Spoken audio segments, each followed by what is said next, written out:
karena geram Guangsik pun melempar sepatunya kepada si pelaku yang telah begitu kejam.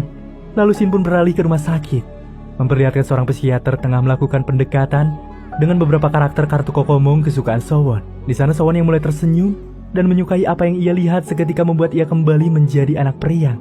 Sang ayah yang baru saja tiba dan melihat kejadian tersebut, mengetahui hal itu yang ternyata di balik kostum itu adalah sang ibu, temannya, dan juga polisi wanita.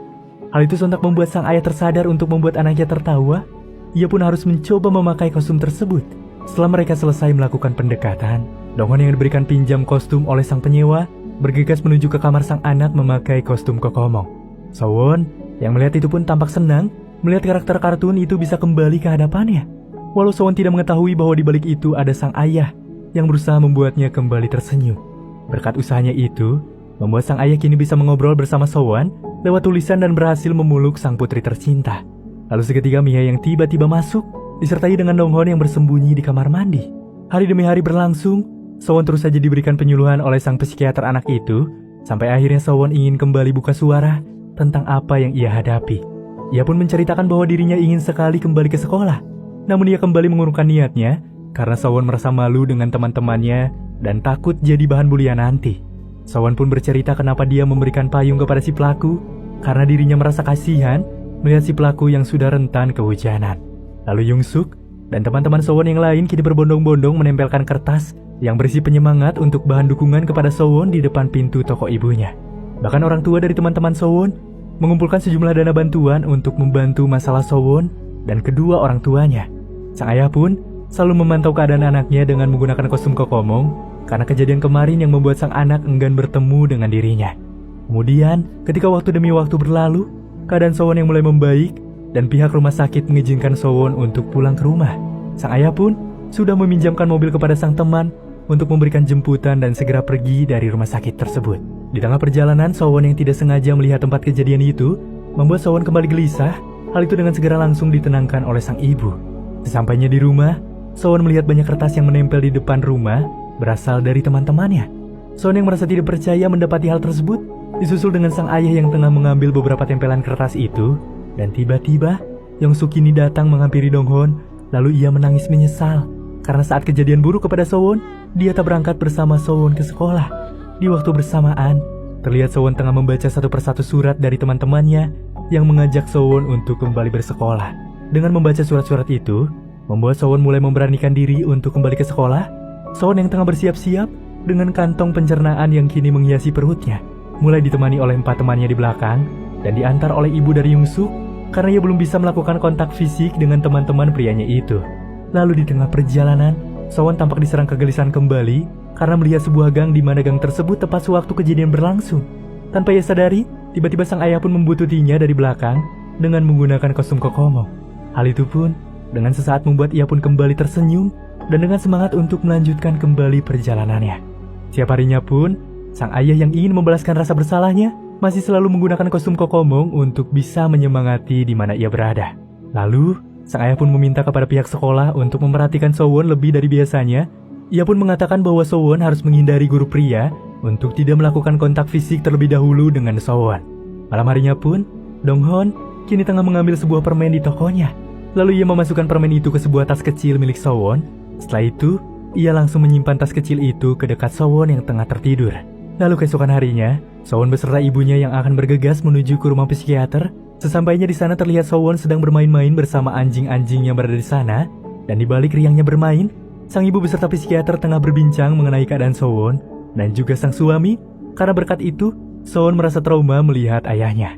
Semenjak kejadian yang menimpanya, Sowon pun tiap harinya pergi ke sekolah dengan Yongsuk yang kini menjadi lebih dekat dari biasanya. Di mana Yongsuk pun selalu mencegah Sowon dari teman-teman pria lainnya. Saat hendak pulang ke sekolah, di perjalanan teman-temannya penasaran dengan tas kecil milik Sowon yang menimbulkan semacam suara. Ternyata itu berisikan permen yang ayahnya semalam berikan untuk menyembunyikan suara kantong pencernaan dengan dalih jika semua suara yang dikeluarkan adalah suara dari tas berisikan permen itu. Tak hayal, Sowon pun membagikan permen itu kepada teman-temannya. Setelah itu, Yongsuk dan Sowon melanjutkan perjalanannya untuk pulang. Di tengah perjalanan pulang seperti biasanya, sang ayah yang sedang beristirahat seketika berlari menuju sebuah tempat dengan tujuan memantau sang anak menggunakan kostum kokomong. Setibanya Sowon di rumah, Disertai dengan berpisahnya Yongsuk yang bergegas pulang, Sewon yang kini berbalik ke arah Kokomong yang hendak pergi seketika menebak siapakah di balik kostum itu yang ia yakini sebagai ayahnya. Sang ayah yang mengaku dan melakukan hal tersebut agar bisa menjaga Sewon. Melihat perjuangan sang ayah yang begitu hebat, Sewon pun mulai bisa berdekatan kembali dengan sang ayah setelah melihat ketulusannya. Lalu ketika sedang bekerja kembali, ayah Sewon yang mendapatkan surat bahwa anaknya harus menjadi saksi dalam pengadilan yang akan kembali digelar. Hal itu membuat Donghon khawatir dengan keadaan psikologi anaknya. Namun polisi itu mengatakan bahwa Sewon harus bersaksi di hadapan hakim jika pelaku ingin dihukum seberat-beratnya. Karena hakim juga mengatakan bahwa rekaman Sewon waktu di rumah sakit itu tak bisa dianggap dengan kesaksian yang valid karena saat itu Sewon sedang terbaring sakit. Donghon pun yang kini menemui sang pelaku dengan diantarkan oleh Guangxi mulai memberikan beberapa pertanyaan kepada sang pelaku terkait kasus yang ditimpanya. Lagi-lagi pelaku itu tidak mengakui kesalahannya, malah pelaku itu meminta tolong kepada Donghon jika mereka berdamai saja. Ketika sang pelaku mengancam akan melukai Sewon kembali setelah bebas, membuat Donghon begitu marah. Namun sayangnya amarah Donghon harus dipisahkan dengan bilik kaca di antara mereka. Dan kini, tibalah hari di mana keputusan pengadilan pun diberlangsungkan. Di sana Sewon telah datang untuk menjadi saksi dalam permasalahan ini. Jaksa penuntut hukum kembali memperlihatkan foto-foto tersangka dengan begitu berhati-hati. Lalu, saat Sewon disuruh menunjukkan pelaku tersebut, ia pun lagi-lagi menunjukkan foto yang sama. Sementara itu pengacara pelaku mulai memberikan pertanyaan apakah ia mencium bau alkohol yang sangat kuat. Dan Sewon pun menjawab iya.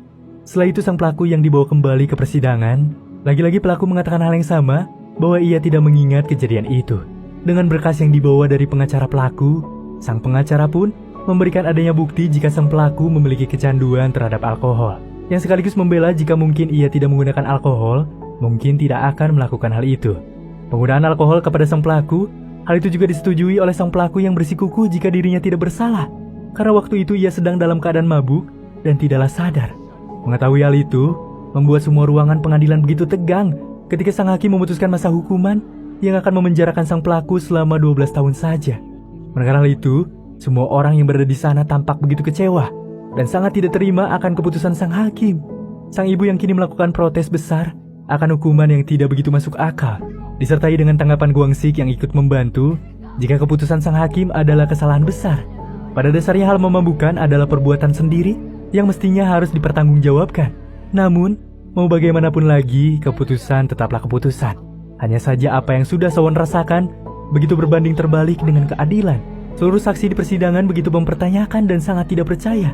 Alhasil, keputusan tersebut membuat Donghon yang begitu emosi dan hendak menghabisi pelaku seketika dihalangi oleh sang putri datang untuk menenangkan dan meminta sang ayah untuk kita pergi dari sini.